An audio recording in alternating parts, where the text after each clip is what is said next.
경제적 자유를 향한 책과 함께 떠나는 여정에 여러분을 초대합니다. 책을 인터뷰하다 책 리뷰 전문 채널 책뷰 시작합니다. 안녕하세요, 홍부서입니다. 책뷰 두 번째 시간입니다. 오늘은 김미경의 마흔 수업으로 찾아뵈었습니다. 말이 필요 없는 대한민국 최고의 자기계발 강사이시죠. 160만 구독자를 보유한 유튜브 채널 MKTV의 크리에이터이시자 18만 회원의 온라인 주식 커뮤니티 MKYU의 대표이시기도 합니다. 저도 MKYU의 학생입니다. 못 믿으시겠다고요? 인정해 드리겠습니다. 무려 2년 전인 2021년도에 학생으로 등록했었네요. 그때 유튜브 하면 돈 번다고 해서 신사임당과 유튜브 키우기 일명 16기 수업을 들었었는데요. 개인적인 사정으로 끝까지 수료하지 못한 아픈 기억이 있습니다. 하지만 그 꿈을 포기하지 않았더니 결국 이렇게 유튜브가 되었습니다. 떡 중에 인절미가 맛있지만 역시 본론으로 들어갈 때는 거두절미가 최고죠. 자, 거두절미하고 책을 읽어보겠습니다. 결국 물어볼 사람은 나밖에 없다. 나를 가장 잘 알고 있는 내 안의 진짜 나. 그 존재를 나는 리얼미라고 부른다. 우리 모두의 마음속에는 내 인생의 중요한 문제에 답해줄 리얼미가 있다. 나를 가장 잘 알고 사랑하며 지혜로운 답을 해줄 존재가 바로 리얼미다. 나는 지금까지 내 인생의 중요한 결정을 모두 리얼미와 상의해서 결정했다. 나답게 살려면 어떻게 해야 할까? 요즘 부쩍 외로운데 이유가 뭘까? 지금보다 회사를 잘 경영하려면 무엇이 필요할까? 내 인생의 모든 문제를 리얼미에게 물어보자. 그냥 묻고 끝내는 것이 아니라 마치 기도하며 응답을 구하듯 간절하게 답을 얻을 때까지 물어야 한다. 저는 이 책을 오디오북으로 들었는데 처음 들을 때 정말 눈물이 날 것만 같더라고요. 제 개인적인 이야기도 차차 하겠지만 2년 전쯤 심리적으로 정말 힘들 때가 있었습니다. 딱 그때 정말 답답한 마음에 뭐라도 해보자는 생각에서 16기 수업을 들었습니다. 그때 멘토는 물론 말할 것도 없고 주변에 이야기를 나눌 친구조차 없었습니다. 정말 아무도 저의 이야기에 귀 기울이지 않는 미칠 것만 같은 상황일 때가 있었습니다. 그때 저를 살린 게 독서였습니다. 독서를 하며 끊임없이 제 스스로에게 묻고 답을 구했습니다. 그때 나 이야기를 들어주고 나를 위로해 줄 사람이 누가 있겠습니까? 나 자신밖에 없다는 것을 뼈저리게 깨달았습니다. 근데 기존의 나는 제 질문에 대답을 하지 못하더라고요. 제 질문이 뭐였냐고요? 제 질문은 이거였습니다. 어떻게 하면 나의 가족을 가난에서 벗어나게 할 것인가? 였습니다. 사실 이 질문도 지금에서야 다듬어져서 그때 내가 질문하고 싶은 게 이거였구나 라고 알게 된 것이지 그때 당시에는 저의 질문이 무엇인지조차 알지 못했습니다. 아무튼 3년 전에 저는 자본주의 사회에서 철저하게 실패한 사람이었습니다. 그런 기존의 자신에게 물어봐서 뭐 하겠습니까? 물어보면 이렇게 대답하겠죠. 야, 이번 생은 망했어. 그냥 살아. 지금 용 쓴다고 뭐가 변하겠니? 네 나이를 생각해야지. 그냥 술이나 마시고 잠이나 주무셔. 계란에 바위치기지. 계란에 바위를 치든 바위 계란을 치든 부서지는 건 어차피 계란이야. 그냥 까부지 말고 조용히 살다 가쇼. 그게 가족을 도우는 일이야. 이렇게 대답했을 거라는 말입니다. 부자가 되고 싶은 마음은 간절한데 뭘 해야 할지 몰랐을 때 책을 읽어보라는 분이 있었습니다. 그때부터 그냥 책을 읽었습니다. 그 결과 미경 선생님이 말씀하신 리얼미는 아니지만 지금 저는 제 질문에 답을 할 수 있는 사람이 되었습니다. 저는 이런 새로운 저 자신을 자본주의적 자아라고 부르기로 했습니다. 이 자본주의적 자아가 저를 주도하고 이끌기 시작하고서부터는 빨리 판단하고 빨리 행동하고 빨리 실패하고 그리고 다시 성공할 때까지 도전하게 되었습니다. 위너들은 이렇게 이야기합니다. 나 자신에게 줄 수 있는 가장 큰 선물은 내가 내 스스로의 코치가 되어주는 것이다. 여러분도 여러분의 질문에 답할 수 있고 여러분을 단련시킬 수 있는 코치로 스스로를 채용해 보시기 바랍니다. 실적을 두고 경쟁하는 직장에서는 말할 것도 없다. 너를 위한 충고를 가장해 결국 자기 목적을 달성하려는 사람들이 부지기수다. 나의 시간과 노력을 함부로 가져가 이용하려고 한다. 이때 안 된다고 말하지 않으면, 내가 무엇을 원하는지 내 입으로 말하지 않으면 계속 주변 사람과 상황에 끌려다닐 수밖에 없다. 그러나 자존감이 낮은 상태일 때는 거절하는 것도 쉬운 일이 아니다.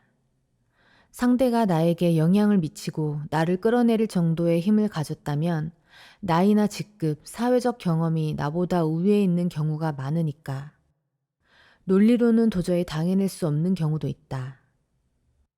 그럴 때는 그 사람에게 그리고 나 자신에게 일단 우겨야 한다. 싫은데? 내 생각대로 할 건데? 싫은데? 내 생각대로 할 건데. 이렇게 말씀하시는 미경 선생님을 머릿속에서 상상하는 것만으로 이 책을 읽는 재미는 있습니다. 선생님 정말 대단하신 것 같아요. 이런 말을 책에다 쓰시는 게 쉽지 않으셨을 텐데 자기 확신과 용기 그리고 끝까지 함께 하겠다는 책임감이 없다면 쉽게 할 수 있는 말이 아닙니다. 원래 말이라는 게 고지고대로 다 믿으면 안 되지 않겠습니까? 이 말의 전제를 한번 생각해 볼 필요가 있습니다. 목표가 같은 거예요. 우리의 목표 또는 나의 목표인 거죠. 함께 잘 해보자는 겁니다. 그리고 제가 잘 되기를 걱정하는 사람이 있는 거죠. 그때 그 목표를 이루기 위해 행동하는 사람이 만약 나라면 그리고 충분히 고민해 봤다면 상대방이 뭐라 하든 일단 밀어붙여야 하지 않을까요? 그때 싫은데? 내 생각대로 할 건데? 라고 말하는 것이겠죠. 무조건 우긴다고 다 되는 거 아니지 않습니까? 내가 끝까지 책임지고 하겠다는 결단이 있다면 그때 할 수 있는 말이겠죠. 아무튼 저는 선생님의 말씀에 100% 동의하고요. 자, 보택이 들어가 보죠.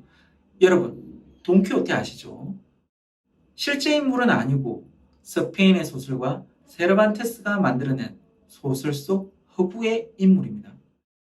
사랑하는 말 로시난테를 타고 길을 가다 풍차를 거인이라 착각하고 느닷없이 덤벼들었다는 이야기는 모르시는 분이 없을 겁니다. 세르반테스는 형식적 명분을 중요시하고 허세에 찬 중세의 기사도를 풍자하기 위해 이 인물을 만들었다는 이야기가 있습니다. 근데 작가의 의도가 무엇이었던지 간에 돈키호테는 많은 사람들로부터 사랑을 받는 캐릭터가 되었습니다. 이 세르반테스의 돈키호테를 원작으로 해서 만든 뮤지컬이 있습니다. 바로 Man of La Mancha라는 뮤지컬인데 거기에 이런 노래가 나옵니다. Dream an impossible dream. 직역하면 실현 불가능한 꿈을 꿈꾸다라는 뜻입니다. 불가능한 꿈을 꾸다. 이 말만큼 돈키호테를 잘 설명할 수 있는 말은 없을 것이라고 생각합니다. 돈키호테처럼 때로는 무모해 보이는 자신의 꿈을 위해 주눅들지 않고 용감하게 나가는 고매한 정신을 우리는 키오티즘이라고 부르는데요. 싫은데 내 생각대로 할 건데 라고 말씀하시는 미경 선생님에게서 이 키호티즘을 읽어내는 것은 과연 과한 상상일까요? 시청자분들의 판단에 맡기겠습니다. 나는 그동안 꿈을 가진 사람은 반드시 자신을 키울 수 있는 공간, 특히 책상이 있어야 한다고 수없이 잔소리를 해왔다. 내 말을 흘려듣지 않았던 분들은 이미 예전부터 자신만의 공간을 만들고 그곳에서 성장하고 있었다. 이 공간들이 내 책상 자랑하기라는 이벤트를 통해 처음으로 커뮤니티 전체에 공유된 것이다. 자기 책상이 없는 분들은 자기만의 공간을 가진 사람이 이렇게나 많다는 사실에 놀랐고, 아이뿐 아니라 자신도 책상이 필요한 사람이라는 사실에 또 한 번 놀랐다. 책상을 가진 사람들 역시 책상을 만든 이후 자신에게 나타난 변화에 놀라고 있었다. 20년 전 내가 그랬던 것처럼. 나는 예전부터 나만의 공간과 책상에 유난히 집착했다. 일종의 결핍이랄까. 아무리 돈을 열심히 벌어도 내 집안에 내 방 하나가 없다는 사실이 오랫동안 억울했다. 아이가 셋이다 보니 내 서재를 마련할 방법이 없었다. 안방에 들어가면 남편은 코를 골고 거실로 나가면 아이들이 팔짝팔짝 뛰어다녔다. 결국 베란다에 작은 책상 하나를 두고 그곳에서 책을 읽고 공부하고 강의 연습을 했다. 겨울엔 엄청나게 추웠고 여름엔 미칠 듯이 더웠다. 그러다가 이사를 하면서 거실 한 공간에 작은 안진뱅이 책상 하나를 두고 공부했는데 겨울에 춥지 않은 것만으로도 행복했다. 그 작은 책상에서 나는 강사 김미경으로 다시 태어났다. 누구나 한 번쯤은 서재가 있는 집에서 사는 꿈을 꾸었을 텐데요. 책상이 바로 서재입니다. 책을 놓아두고 책을 읽을 수 있는 공간이라면 그곳이 바로 서재가 되는 것입니다. 저도 처음 책을 읽을 때는 책상이 없었습니다. 누우면 안 되겠고 편안하게는 읽고 싶고 그래서 소파에서 책을 읽었습니다. 소파에서 읽는 책은 수면제였습니다. 그러다가 이러면 안 되겠다 싶어 집에서 또 앉을 수 있는 공간을 찾아보았습니다. 바로 식탁이었습니다.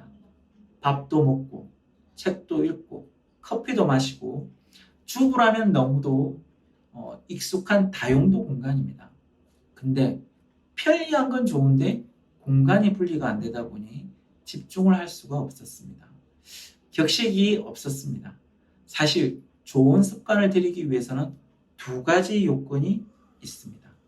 장소성과 시간성인데요. 그러니까 일정한 시간에 나만의 공간에서 어떤 행동을 규칙적으로 하면 그것이 습관이 될 가능성이 높습니다. 이왕 좋은 독서 습관을 들일 거면 잠자는 공간, 밥 먹는 공간, 쉬는 공간과도 분리할 필요가 있습니다. 거창할 필요는 없습니다. 아이들이 쓰는 뽀로로 책상도 좋고요. 유아용 안전뱅이 의자라도 좋습니다. 그 자리에 앉아서 매일 책을 읽는다는 나만의 종교의식을 가지면 되는 것입니다. 물론 강박이 되어서는 안 됩니다. 그곳이 아니면 책을 읽지 못한다? 그러면 독서 습관을 들인 의미가 없습니다. 습관을 들이기만 하면 가장 가성비 높은 활동이 바로 독서입니다. 독서 습관, 독서 방법 등에 대해서는 앞으로 이야기할 기회는 많을 것입니다. 이외에도 함께 읽고 싶은 구절이 너무 많은 책입니다. 일단 한국 사람이 쓴 책이라 술술 잘 읽힙니다. 어색함이 없습니다. 그리고 아이 셋을 낳고 키우며 동시에 한 분야에서 30년 동안 자기 길을 개척하신 분이기 때문에 말 하나하나가 거스름이 없습니다. 가끔 억지로스러울 때도 있는데요. 자본주의 사회에서는 순응하기만 해서는 돈의 노예가 될 뿐이지 돈의 주인이 될 수는 없기 때문에 그 억지스러움조차 큰 가르침으로 다가옵니다.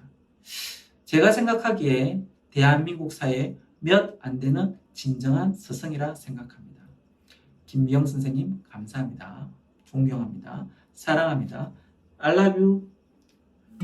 오늘은 이것으로 마치겠습니다.